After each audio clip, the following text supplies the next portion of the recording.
Welcome to a refresher lesson for exponential and logarithmic functions, properties, and operations. This video corresponds to the examples on a worksheet packet that can be found at my Teachers Pay Teacher store. In this video, I will explain the skills and steps necessary to complete all of the examples on the worksheet.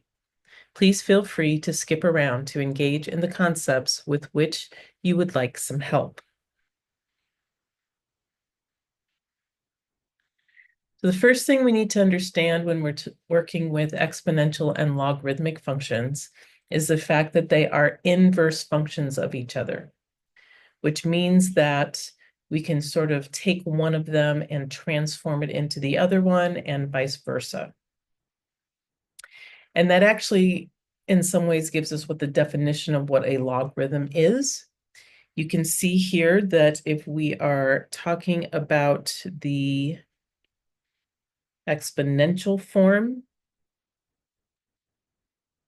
of a statement, we can take that information and we can turn it into a logarithmic form. And you can see I've color-coded here the corresponding parts. So the b that is the base of our exponent becomes the base of our logarithm. The power that we raise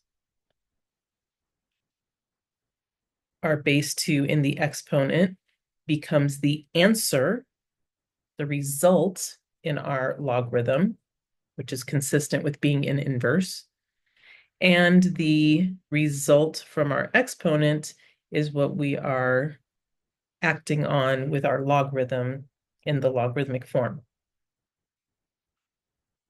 And so we can use this fact, this ability to go back and forth between exponential and logarithmic form to rewrite things or to evaluate logarithms using this. So for example, if I'm being asked to rewrite 3 to the 4th power equals 81, I look at how that compares to our form here. So it's 3 for B. The 4 is the X, and the Y is the 81. Okay, so if that's what we've got in exponential form, then I can change that into logarithmic form by saying I have the log with the same base as what we had in the exponent, so log base 3. My log is going to act on the result of the exponent, which is the 81, and give us the x value from the exponent, which is the 4. So you've just rewritten the exponential form into logarithmic form. Now we can also do something like evaluating a logarithm. If we start with setting that logarithmic expression, in this case log base 2 of 32, equal to some variable, some unknown. We don't know what the answer is, so we're just going to make it a variable at the moment. Now, using, again, this ability to write back and forth, we can see that the base on my logarithm is going to get taken to the result that I had, and it's going to give me this that I'm taking the log of. So I'm going to take this 2, which is my base. I'm going to raise it to the a power, which again, I don't know yet. And I'm going to set that equal to the 32. And so now in this exponential form, it's easier for us to figure out that, oh, 2 to some power has to equal 32. That power must be 5, because 2 to the 5th power is 32. So that means that the log base 2 of 32 has to equal 5. Okay. Now, when you're working with exponential and logarithmic functions, you want to make sure that you know all the properties that you can use in order to rewrite things to make doing problems easier. So the exponential properties, I'm not going to take a lot of time on.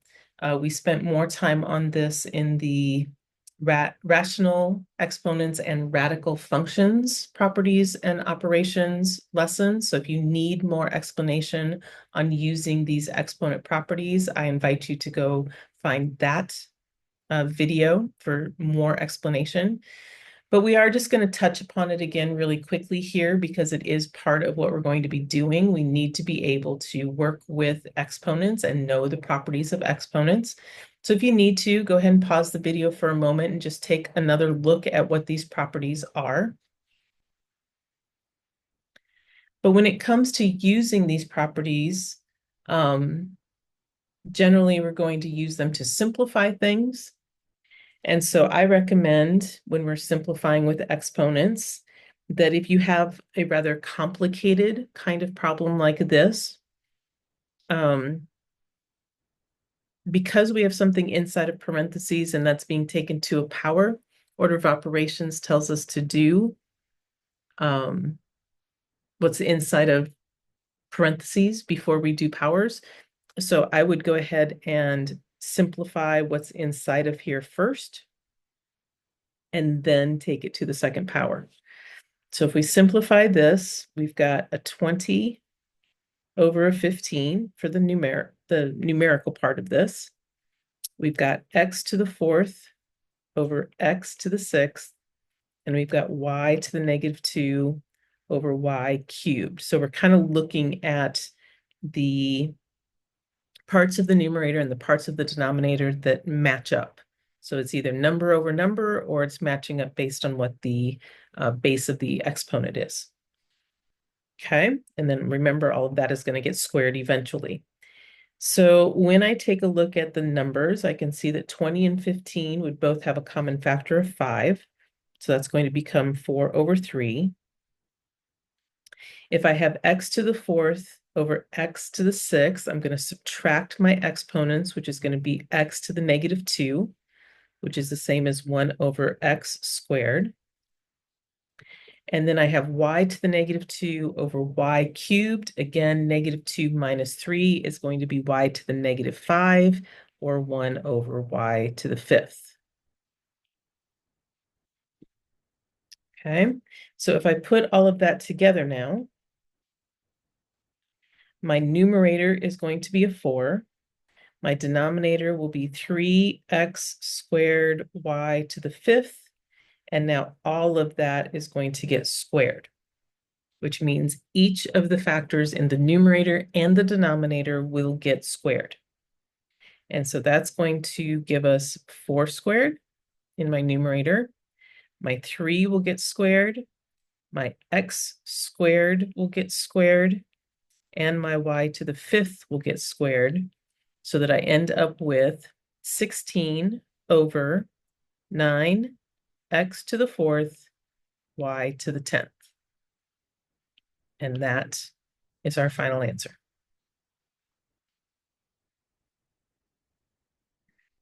All right, now with logarithms, logarithms might be a little bit newer concept to you if you're in Algebra 2, or if you're in pre-calculus. Logarithms may be something that you kind of would like to forget from Algebra 2, and probably you need a little bit more refresher on it. One of the first things we need to realize is that there are different types of logarithms. We have what's called the common logarithm, the natural logarithm, and then other sort of general logarithms. Okay, the common logarithm is anytime you have a base of 10. Okay, however, when we write a common log, we usually do not write that base of 10. We usually just write log of a. And that sort of automatically means that it is a log base 10. It is a common logarithm. And any of the properties or laws we're going to be using, if I need to know the base, we just automatically know it's going to be a 10. We also have the natural log. And in the natural log, we use a base of e. Now, e is not a variable here. E is an irrational number, kind of like pi, and it's approximately equal to 2.718. So it's like saying a log of base 2.718 of some number. Okay, now again, having log with the e is a little bit cumbersome, get confusing. People might think it's supposed to be a variable instead of a number. And so there's a notation for natural log also that is usually used, which is ln of a. So natural log is ln. And again, when you see natural log, you just automatically know that we're talking about a log with a base of e. And then you have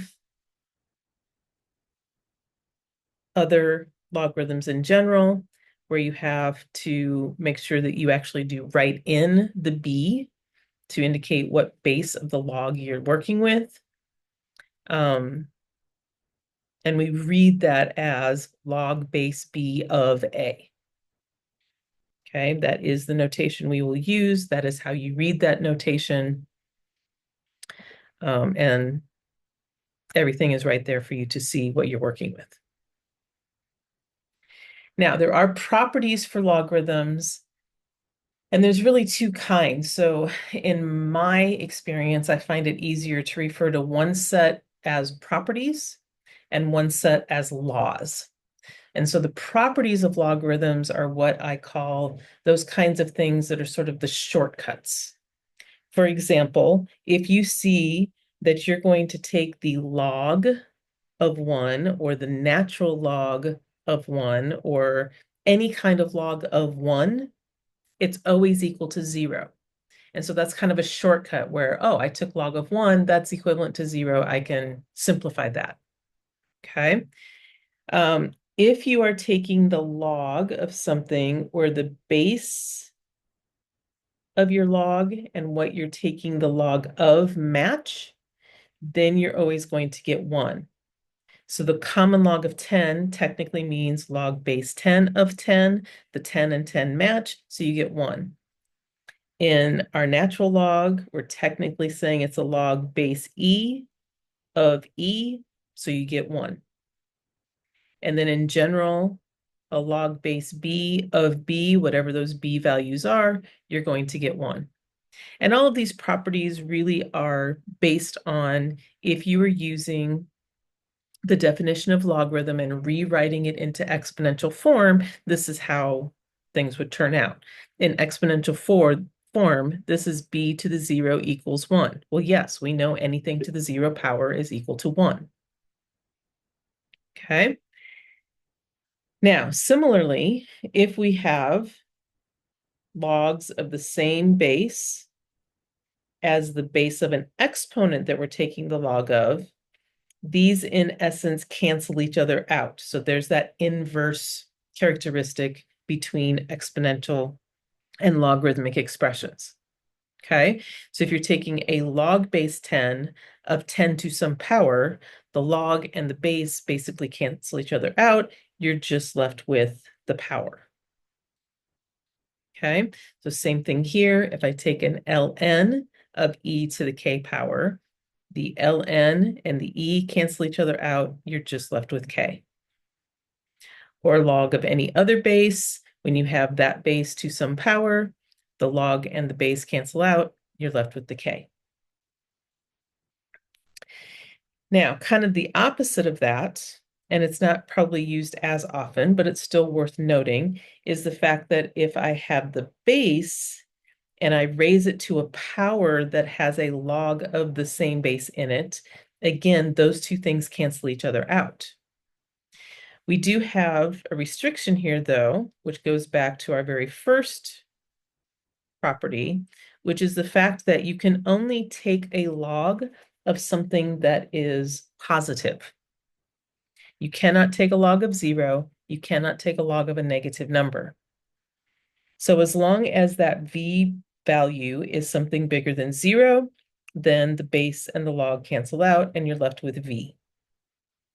And again, that works for all three types of logarithms. So that's one set of properties. Now, the second set of properties I actually like to call the laws of logarithms, because these are more about manipulating expressions, being able to rewrite something that is a logarithmic expression into something equivalent, but maybe easier to work with. So we have what's called the product law, the quotient law, and the power law.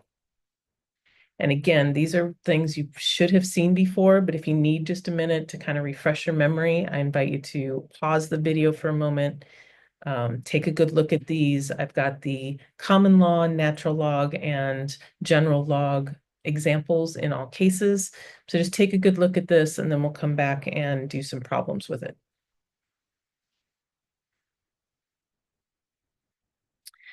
All right, so one of the things that we can do with these properties and laws is we can approximate the value of a logarithmic expression if we're given a bit of information and we don't have a calculator or we're not allowed to use a calculator. And so in this case, I'm telling you 2 bits of information. I'm telling you that the natural log of 2 is about equal to 0.693, and that the natural log of 5 is approximately equal to 1.609. So you have those 2 bits of information. What we are trying to do is we are trying to approximate what the natural log of 200 would be based on that information. And so we need to take the 200 here, and we need to figure out how to rewrite 200 in terms of the 2 and the 5 that I know something about. And if we go back to our laws here, we can see that we either want to be multiplying, dividing, or taking something to a power in order to be able to use these laws.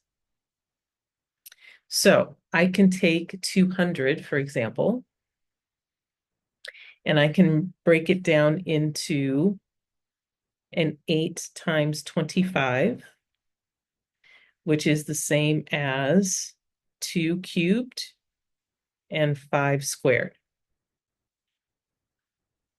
So I can rewrite natural log of 200 as being the natural log of 2 cubed times 5 squared. Okay. And now I can use my laws. I have one law that says if I take the log, natural log, general log, whatever, of a product, I can rewrite it as the addition of 2 logs. So I have this product here of 2 cubed times 5 squared. I can rewrite that as the natural log of 2 cubed plus the natural log of 5 squared. Okay. Then I can use this power law that says if I have something taken to a power and taking the log of that, I bring that exponent down in front and I multiply by it.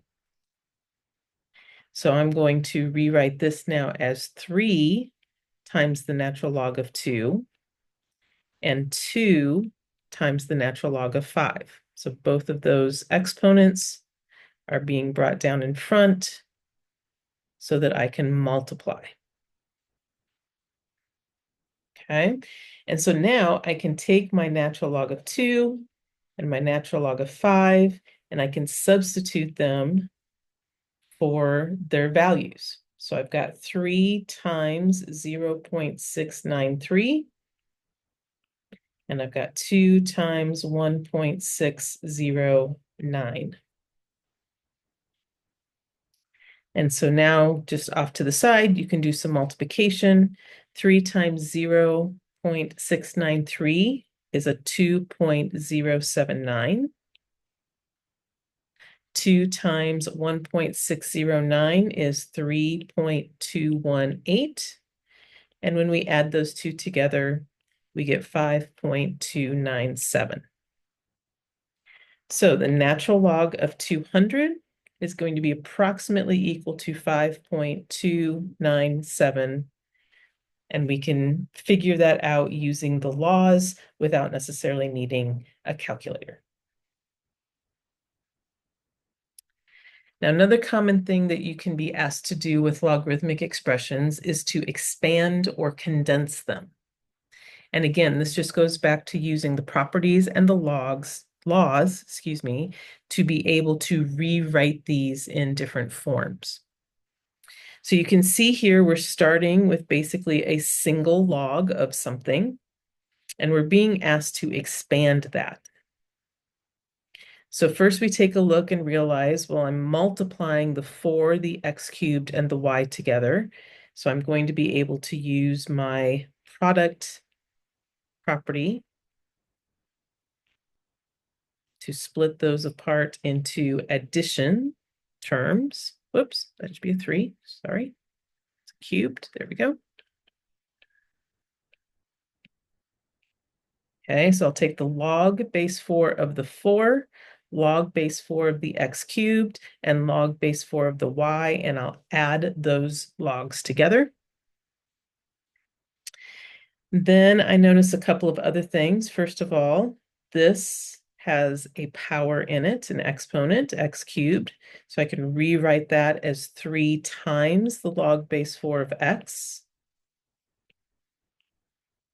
Really not anything else that I can do with my log base 4 of y. But here I can use my property and realize that taking the log base 4 of 4 fits the property where the base and what I'm taking the log of match. And so that's just equal to 1. And so this would be my expanded form of the original expression. Now, if we take a look at another example here, I've got the natural log of the square root of 3x minus 5 over 7.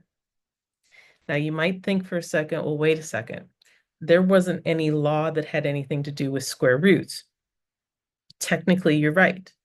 But remember, we can rewrite square roots as exponents. So I can think of this as 3x minus 5 to the 1/2 power over 7. And now the laws will fit.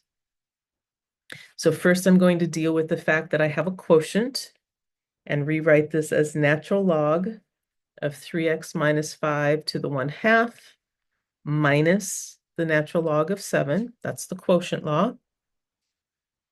And then using this exponential form, I can bring the 1/2 down in front.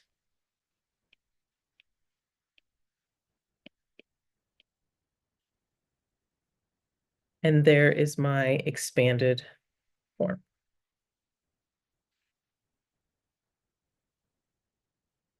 Okay.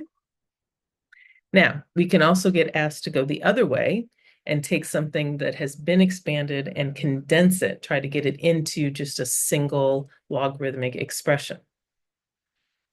Okay, so if I'm being asked to condense 1/2 log x plus 3 log of x plus 1, I would actually start with my power rule now so that I can move that 1/2 up into the exponent and that 3 up into the exponent. And then I take the fact that this is addition and realize that I can multiply the x to the 1/2 times the x plus 1 cubed. And then I can also, if I realize it, take the x to the 1/2 and realize, oh, well, that's just the same as the square root of x. So I could rewrite it like this if I wanted to. Okay, and now I have a single log of this expression rather than multiple logs. One more example of condensing. If I want to condense 2 times the quantity natural log x plus 3 minus 2 natural log x minus 2, Seems like a lot going on there, but again, always go back to what you know. Order of operations says, let's do what's inside the parentheses first. And inside the parentheses, we are subtracting two terms. So let's start with that. So we're going to take the natural log. Let me go back here for just a second. Give myself a little more space because we do still need to keep this 2 out in front. Okay, but now I'm going to have the natural log, and I'm going to take that x plus 3 and divide it by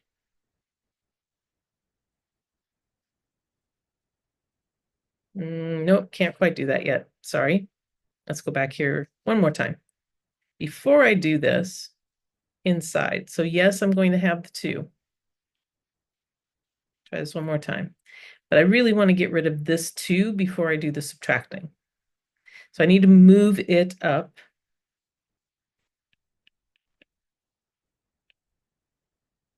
So that I just have natural log of something minus natural log of something. So that 2 gets moved up into the exponent spot right there. Then I have natural log of something minus natural log of something. Now I can rewrite as the natural log of x plus 3 over the x minus 2 squared. Okay. Okay, now this 2 out in front is now just a 2 being multiplied to this single logarithmic expression. And so it's just like this 2 that we were working with before. It's just going to get moved up into an exponent spot. And so we're going to end up with the natural log of all of this, x plus 3 over x minus 2 squared being squared. Now, you could leave it like that. It is a little bit messy, so if you want to clean it up just a little bit, we could go ahead and square the numerator and square the denominator and write it like that instead.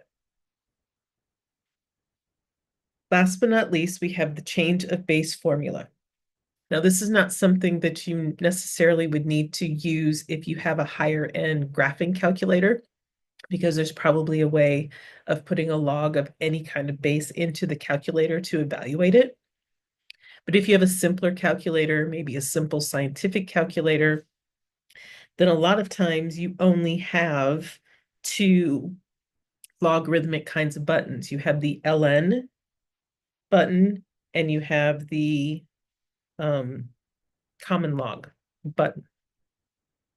So if that's the case, and you're trying to evaluate something like a log base 3, how can you do that if you only have natural and common log buttons on your calculator? And so that's where the change of base formula can be helpful. You can take a log of any base of anything you want, and you can rewrite it with a different base log, like a 10 or an e, and you would take the log of that new base of your x divided by the log of that new base of the original base that you started with. Okay, so let me show you what I mean. If I have a question that's asking me to evaluate what log base 3 of 15 is, and maybe it specifically says to use natural logs, maybe it's just asking me in general, you can use whatever you want if the directions don't specify. But this one does. It says we're going to use natural logs. So I'm going to take the natural, right? So here's the base of 15. I'll take the natural log of the 15 and then divide that by the natural log of the original base. And then what that allows me to do is to take my calculator and say, okay, so I want to take natural log, I need 15, natural log of that, and then I'm going to divide it by the 3, natural log of that, and I get an answer of 2.465. And we usually round these off to about 3 decimal places when we're doing these.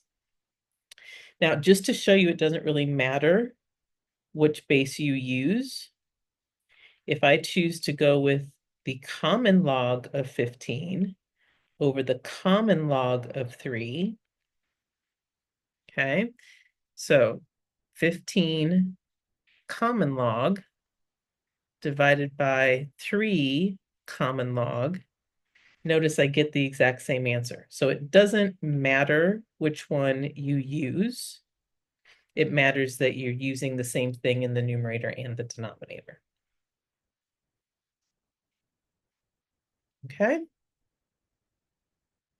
All right, so that should do it for this lesson. I hope you found this helpful.